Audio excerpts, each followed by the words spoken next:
الحمدللہ وحدہ والصلاة والسلام علی من لا نبی بعدہ اما بعد فاعوذ باللہ من الشیطان الرجیم بسم اللہ الرحمن الرحیم وما يدریک لعلہ یزکا او یذکر فتنفعہ الذکرى، اور آپ تو جانتے ہیں شاید وہ پاکیزہ تر ہو جائے یا وہ ذکر چاہتا تو یہ نصیحت اسے نفع پہنچاتی۔ سامعین، آج ہماری سورہ عبس کی آیہ مبارکہ نمبر 5 تک کی تلاوت، 4 تک کی تلاوت اور ترجمہ کا شرف نصیب ہوا۔ گفتگو ہماری چل رہی ہے عبس و تولی کے حوالہ سے۔ کل آپ نے اس کی وضاحت تفصیل سماعت کی اور ابھی یہ اسی کا مضمون اور تسلسل جو ہے وہ چل رہا ہے۔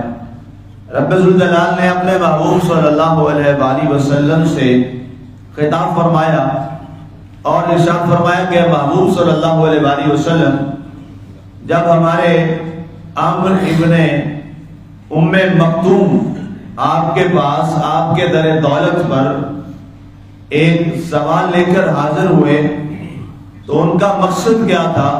وما یدریک لعلہ یزکا، کہ آپ تو جانتے ہیں کہ وہ یقیناً پاکیزہ تر ہونے کے لیے اور اپنے قلب و جگر کو اسلام سے مزید اور روشن کرنے کی نیت سے وہ دربار رسالت میں حاضر ہوئے۔ یاد رکھیے، جب بھی اللہ کا جو لفظ ہے یہ اللہ اور اللہ کے رسول صلی اللہ علیہ وآلہ وسلم کے لیے استعمال ہو تو یہ یقین کا معنی دیتا ہے۔ ویسے جو لعلہ ہے یہ آتا ہے کہ شاید ایسا ہو۔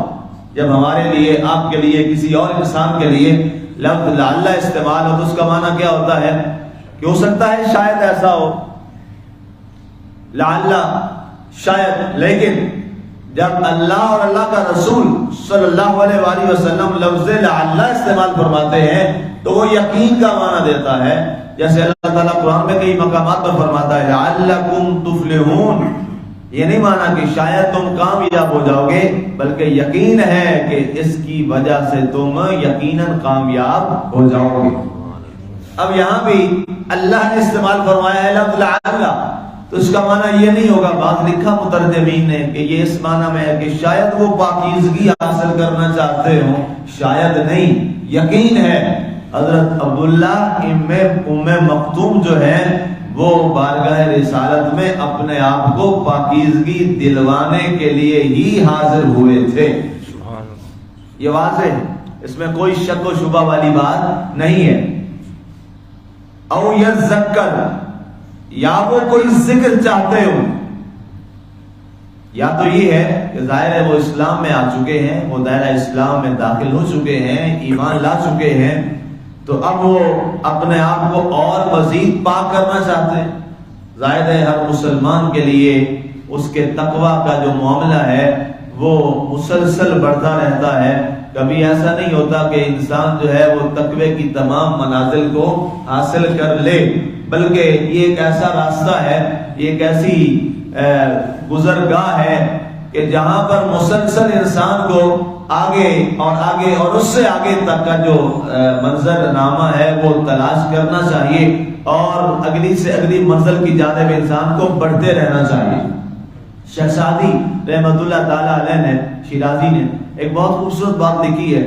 آپ فرماتے ہیں یہ وہ دریا کا ایک بھنور ہے کہ جس کے اندر جو بھی کشتی گئی آج تک اس کا کوئی تختہ جو پھٹا وہ ہمیں واپس ملا نہیں ہے۔ یہاں جس شخص نے بھی تقوی کے میدان میں قدم رکھا اور آگے بڑھتا چلا گیا تو اس نے یہ نہیں کہا کہ میرا تقوی مکمل ہو گیا، بلکہ جیسے جیسے اس کا تقوی اور بڑھتا چلا جاتا ہے اس کا رشتہ اپنے رب سے اور زیادہ مضبوط ہوتا چلا جاتا ہے۔ اور یہ اس کی حد نہیں ہے، یہاں تو حضرت سیدنا محمد رسول اللہ صلی اللہ علیہ وسلم نے اپنے یار غار سیدنا صدیق اکبر رضی اللہ تعالی عنہ، جنہوں نے سفر میں آپ کے ساتھ زندگی گزاری، حضر میں آپ کے ساتھ گزاری اور غار میں آپ کے ساتھ لمحے گزارے، آج مزار میں بھی انہی کے ساتھ لمحات گزار رہے ہیں، ان کے بارے میں خود جناب رسول اللہ صلی اللہ علیہ وسلم نے ارشاد فرمایا لم تعرف نی حقیقتی غیر ربی، اے ابو بکر یہ مت سمجھنا کہ تو ہر لمحہ میرے ساتھ رہتا ہے، سفر میں، حضر میں، مشکلات میں، آسانیوں میں، اور میں نے تجھے بڑا قرب عطا کیا ہے، تو یہ مت سمجھ لینا کہ میں نے حقیقت محمدی کو پہچان لیا ہے، میرے رب کے علاوہ محمد کی حقیقت کو نہیں پہچان سکتا صلی اللہ علیہ وآلہ وسلم۔ جب اس کے نبی اور رسول کی حقیقت کوئی نہیں پہچان سکا اور اس تک اس کی پہنچ نہیں ہو سکی تو اللہ تو پھر اللہ ہے، اللہ تو اللہ ہے، وہ تو خالق کل ہے، وہ تو ہمارے محبوب خدا صلی اللہ علیہ وسلم کا بھی اللہ ہے، اس کی حقیقت تک کیسے کوئی بشر پہنچ سکتا ہے کہ اس کی تمام حقیقتوں کا تمام معاملہ سمجھ کر کہہ جی میں نے اس کا ادراک کر لیا ہے؟ ایسا نہیں ہے، ایسا نہیں ہے۔ جو سب سے بلند درجے پہ ہے تو وہ اپنی شخصیت کے اعتبار سے اس درجے پہ ہے، لیکن اللہ کے حساب سے تو ابھی شاید وہ بہت پچھلی راہ پہ چل رہا۔ اس لیے یہ تقویٰ کے جو معاملات ہیں یہ بہت اور سے ہیں۔ میں نے آپ کو ایک واقعہ سنایا تھا، حضرت رابعہ بصریہ علیہ الرحمہ اور حضرت ابراہیم بن ادم رحمۃ اللہ تعالی علیہ، جب وہ دونوں اللہ کے دربار میں حرم شریف میں حاضر تھے اور طواف کعبہ کر رہے تھے، تو وہاں پہ ایک شخص آ گیا تھا حضرت ابراہیم بن ادم کے پاس، کیونکہ ابراہیم بن ادم بہت بڑے پہلے بادشاہ تھے، اور جب بادشاہی چھوڑ دی، سب کو چھوڑ چھاڑ کے اللہ کے اس خوبصورت راستے کے راہی اور مسافر بن گئے تھے، تو آپ کا بڑا شہرہ ہوا پوری دنیا میں۔ یہ شہرہ کوئی کرتا نہیں ہے، اللہ تعالیٰ خود لوگوں کے دلوں میں جس سے محبت کرتا ہے اس کی محبت پیدا فرما دیتا ہے۔ یہ کوئی کرتا نہیں شہرہ، شہرہ مالک کرتا ہے، شہرت رب اٹھاتا ہے۔ اب دنیا بڑی جانتی تھی انہیں، ایک شخص ہے جس نے اپنی پوری بادشاہی کو ٹھوکر ماری ہے اور فقیرانہ زندگی میں آ گیا، تو وہ آیا، اس نے کہا ابراہیم بن ادم آپ نے رب کو پا لیا ہے اور میں آپ سے گر سیکھنا چاہتا ہوں کہ مجھے بھی کوئی گر بتا دیں، کوئی طریقہ سکھا دیں کہ میں بھی رب کے مقربین میں آ جاؤں اور میں رب کو حاصل کر لوں۔ تو انہوں نے فرمایا دستک دیتے رہو، انشاءاللہ کبھی دروازہ کھل ہی جائے گا، دستک دیتے رہو دروازہ کھل ہی جائے گا، اور کوئی گور نہیں ہے، بس یہاں تو لگے رہنے کی بات ہے۔ تو وہاں بھی رابعہ بصریہ وہ طواف فرما رہی تھی کعبہ شریف کا، تو انہوں نے کہا استغفر اللہ لا حول ولا قوت الا باللہ، ابراہیم کیا بندے کو گمراہ کر دیا۔ لوگ حیران ہوئے، انہوں نے کہا اتنا اچھا جواب دیا تھا ابراہیم بن ادم نے، اور بی بی رابعہ بصریہ فرما رہی ہے گمراہ کر دیا۔ کہتے بی بی کیا ہوا؟ میں نے تو جو بتایا تو صحیح بتایا، کہ آپ نے کہا لگے رہو، بجاتے رہو، دستک دیتے رہو، دروازہ کھل جائے گا۔ اور بھائی اللہ نے کبھی دروازہ بند بھی کیا؟ وہ تو ہر وقت دروازہ کھول کے اپنے بندے کے لیے بیٹھا ہے، کبھی تو بندہ لوٹ کے آ جائے اللہ کے دربار میں، اس کا دروازہ تو بند ہی نہیں ہوتا۔ ہم ہی نالائق ہیں، اس کھلے ہوئے دروازے کو چھوڑ کر اور دروازوں کی طرف دھکے کھاتے پھر رہے ہیں۔ یہ ہماری بد نصیبیاں ہیں، یہ ہماری نالائکیاں ہیں، اور میں اللہ کے دربار میں اپنے آپ کو نالائق ترین اور حقیر ترین سمجھتا ہوں کہ ہم اور دروازوں کی طرف منہ اٹھا کے جاتے ہیں۔ سب سے بڑا دروازہ ایک ہی ہے، اور وہ اللہ کا دروازہ ہے جو بند ہی نہیں ہے بندے پر۔ انسان ہے جو نالائق بن کر اس دروازے سے دائیں بائیں گھومتا ہے، لیکن یاد رکھیے ایک نہ ایک دن گزرنا تو اسی دروازے سے ہے، وہی دروازہ وہی ہے، آخری بھی، حتمی بھی، فیصلہ کن بھی وہی دروازہ ہے۔ سارے نبی اور رسول بھی جتنے آئے ہیں اور کائنات میں جتنے اس کے بعد نبی رسول صلی اللہ علیہ وسلم کے جانشین آئے ہیں، قیامت تک کے لیے جو ان کے جانشین ہیں، سارے پتا اسی دروازے کا ہی، ہاں دروازہ فائنل وہی ہے۔ تو اب واپس آئیے، او یذکر، یا یہ ہو کہ وہ عبداللہ یا عمر بن ام مکتوم جو ہے وہ کوئی ذکر چاہتے ہوں، فتنفعہ الذکرى، تو یہ نصیحت اسے نفع پہنچاتی۔ اے محبوب آپ نے ان سے عدم التفات فرمایا، ان کی طرف توجہ نہیں فرمائی، اور آپ ان کفار مکہ اور سرداران قریش جو ہیں ان کی طرف توجہ فرما کر ان کو دعوت دین دیتے رہے۔ یہ جو ہمارا پیارا بندہ آیا ہے جو فقیرانہ زندگی گزار رہا ہے، نابینا ہے، اور اس نے آ کر دربار رسالت مآب صلی اللہ علیہ وآلہ وسلم میں صدا لگائی ہے، یہ آپ سے مزید اور جو ہے وہ فیض اکتساب کرنا چاہتا ہے۔ اس سے ہمیں بھی ایک قرآن کی ہر لفظ میں، ہر آیت میں بہت سے اور بے شمار اسباب ہوتے ہیں۔ ایک تو وہ ہے نا جو تفسیر مفسرین نے لکھ دی اور اس کے بعد لکھی جا رہی ہیں، قیامت تک لکھی جائیں گی اور ہر شخص اس کو بیان کرتا رہے گا۔ اس کے باوجود یہ مت سمجھ لیجیے گا کہ قرآن کی جو آیات اور مرادیں الہی ہے وہ پوری ہو گئی، نہیں، یہ ہر ایک اپنے اپنے سوچ اور فکر میں وہ تفسیر لکھتا ہے۔ اس کی حقیقت کی اور بھی کیا کتنی رائے ہیں یہ صرف اللہ جانتا ہے، یہ اللہ کا رسول مصطفیٰ کریم جانتے ہیں صلی اللہ علیہ وسلم۔ اب اس سے ہمیں ایک اور جو پہلو نظر آتا ہے وہ کیا ہے؟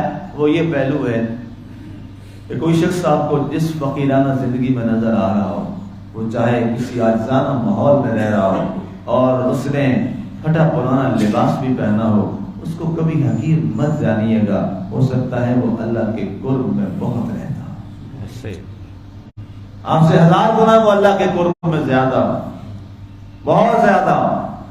ہر ایک کا ایک اپنا اپنا معاملہ ہے اور ہر ایک کا اپنا اپنا ایک مقام اور درجہ ہے۔ حضرت محبوب الہی رحمۃ اللہ تعالیٰ علیہ کے ایک بڑے کامل اور اکمل مرید تھے جن کا نام تھا حضرت میر خسرو رحمۃ اللہ تعالیٰ علیہ۔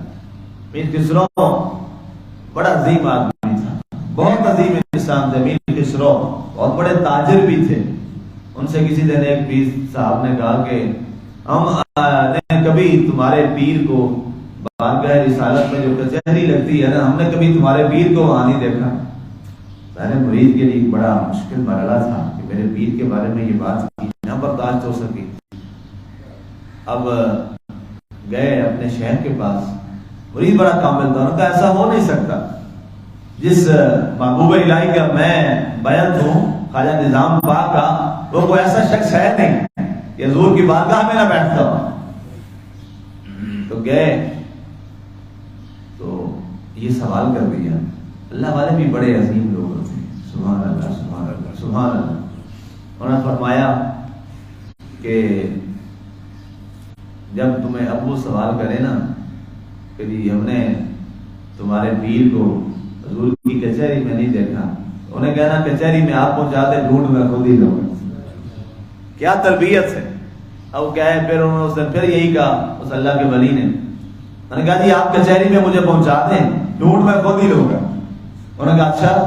انہوں نے سر پہ ہاتھ رکھا، آنکھیں ان کا بند کرو، جو ہی ہاتھ رکھا سر پہ تو خواجہ امیر خسرو فرماتے ہیں میں حضور کی کچہری میں پہنچا۔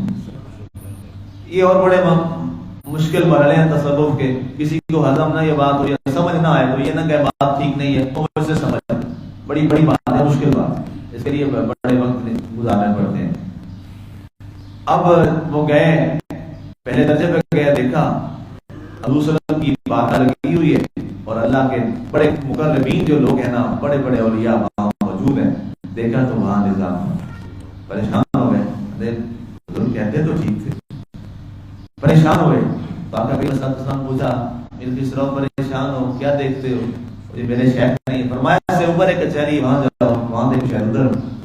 اس سے اوپر گئے، وہاں دیکھا وہاں بھی کوئی نہیں، پریشانی کا عالم۔ اچھا کچہریاں بدل رہی ہیں، آقا کی ذات ہائٹ میں موجود ہے۔ یہ آپ مکان و لحاظ سے آپ اوپر ہیں۔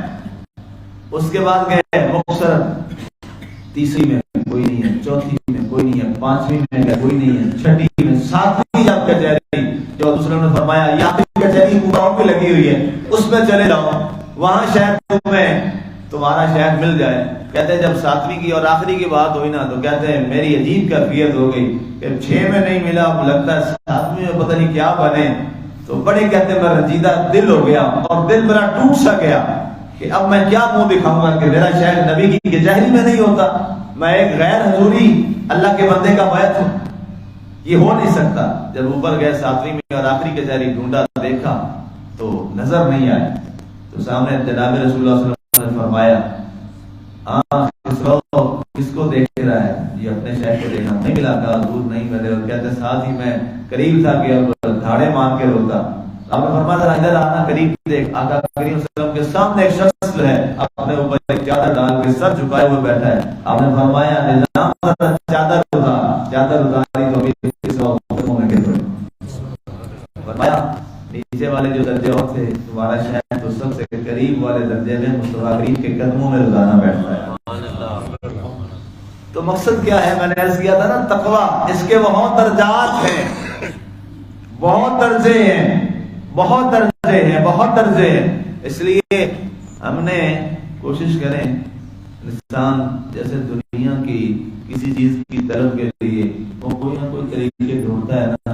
کوئی کام کرنا ہو نا دنیا میں اللہ کہتا ہے یہاں روپے ادھر سے بچا لو، ادھر سے بچا لو، اپنے بچے کی یہ پراپرٹی بنانی ہے یا اسی طرح کوئی نہیں میں کھاؤں گا پتر تو کھائے گا. ہم کرتے ہیں نا سارا دن اولاد کے لیے گھر کے کھاتے ہیں کوئی نہیں. تو جب انسان دنیا کے لیے یہ ساری کوششیں ترکیبیں سوچ لیتا ہے تو اللہ کا اگر قرب لینا ہو تو اس کے لیے بھی تو کبھی ترکیب بنانی چاہیے.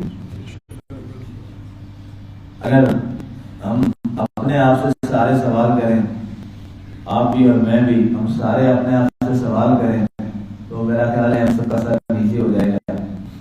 اللہ ماشاء اللہ ہو سکتا ہے کوئی ایسا شخص ہو کہ ہم سارا دن دنیا کے لیے کتنی ترکیبیں بناتے ہیں اور اللہ کے قرب کے لیے ہم نے کتنی ترکیبیں سوچی.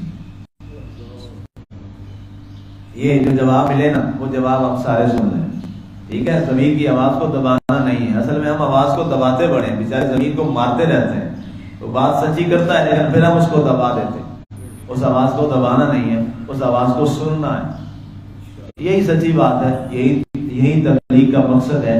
تبلیغ کا ایک ہی مقصد ہے اور کوئی مقصد نہیں ہونا چاہیے، اور نہ ہوتا ہے اپنی بات کرنا اور مقصد ہی ہوتا ہے اسی طرح سے انسان اپنے حقیقی خالق اور مالک کے قرب میں آ جائے. اس کے علاوہ کوئی اور مقصد نہیں ہوتا اور نہ ہونا چاہیے. نماز پڑھتے ہیں، باقی نیکی کرتے ہیں، سچ بولتے ہیں اور اپنے آپ کو رزق کے حلال تک رکھتے ہیں، حرام سے بچاتے ہیں. یہ ساری چیزیں کیا ہیں؟ ایک ہی مقصد ہے، کوئی اور مقصد نہیں ہے. اور وہ کیا ہوتا ہے؟ کسی طرح سے ہم اپنے مالک کی رضا حاصل کر لیں اور کچھ نہیں ہونا چاہیے. وغیرہ بربادی ہے اور وقت کا ضیاع ہے. وہ حج جیسا عمل بھی ہو تو بیکار اور ضائع ہو جاتا ہے. قرآن میں فوائد للمصلین کی آیت جو ہے نا وہ تو ترپا کے رکھ دیتی ہے کہ بربادی ہے نمازیوں کے لیے. تو یہ سوچنے والی ساری باتیں ہیں اور یہی قرآن کی حقیقت ہے کہ ہم نے جو بھی عمل کرنا ہے کس لیے کرنا ہے؟ اللہ کی رضا کے لیے کرنا. اللہ ہمیں اپنی رضا عطا فرمائے اور ہمیں جہاں دنیا کی ترکیبیں سوچتے ہیں کچھ ایک لمحہ ایسا بھی دے دے کہ ہم اپنے تقویٰ کی دنیا کی پروازوں کے بارے بھی ترکیبیں بنا لیں. آمین. وعلیکم السلام.